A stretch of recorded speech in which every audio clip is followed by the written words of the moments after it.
ഇന്ന് ഞാൻ ഈ ചക്കക്കുരു കൊണ്ട് പിന്നെ ഈ ചിരങ്ങ കൂടി ഇട്ടിട്ടൊരു മസാല അരച്ചൊരു കറി വെക്കാൻ പോവുകയാണ്. ചിരങ്ങ കഷ്ണം എന്താ ചിരങ്ങ ചെറുതായി മുറിച്ചിട്ടുണ്ട്. ചക്കക്കുരു കഴുകി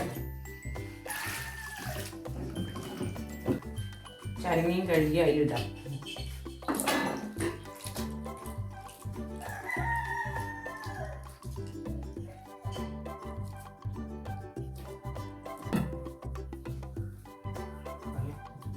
വെള്ളം ഒഴിച്ച് അടുപ്പത്ത് വെക്കട്ടെ. ശകലം മഞ്ഞൾപ്പൊടി ഇടുന്നുണ്ട്.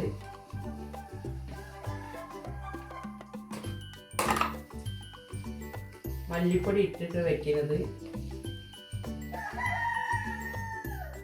മല്ലിപ്പൊടി കുറച്ച് ഇട്ട്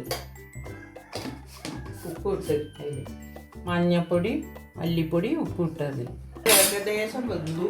ഇനി ഇതിൽ തക്കാളി ഇടുക. ഒന്നും കൂടി വേവട്ടെ.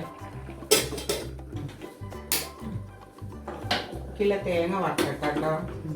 ബ്രാൻ ഓയിലാണ് ഉപയോഗിക്കുന്നത് വറക്കാൻ. ഇതിൽ ചെറിയ ഉള്ളി തേങ്ങയും കൂടി വറുക്കുക.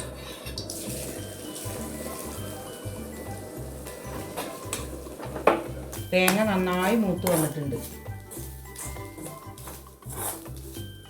ഇനി അത് ഇതിലേക്ക് ഒഴിച്ച് അരക്കട്ടെ. നന്നായി വെന്തിട്ടുണ്ട്. ഇതിൽ ഞാൻ തേങ്ങ ചേർക്കട്ടെ.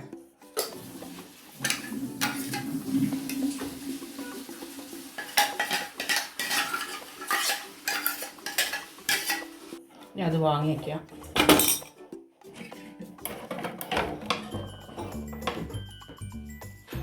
വറവെടുത്ത്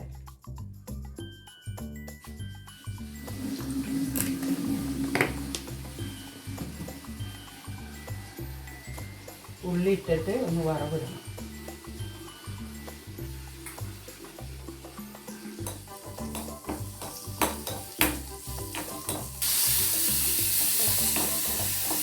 കറിവേപ്പില ഇട്ടിട്ട് ഉള്ളി നന്നായി മൂത്തു. നമ്മളിത് ഓഫാക്കുക. ഇത് കറിയിലേക്ക് ഒഴിക്കാൻ പോകും.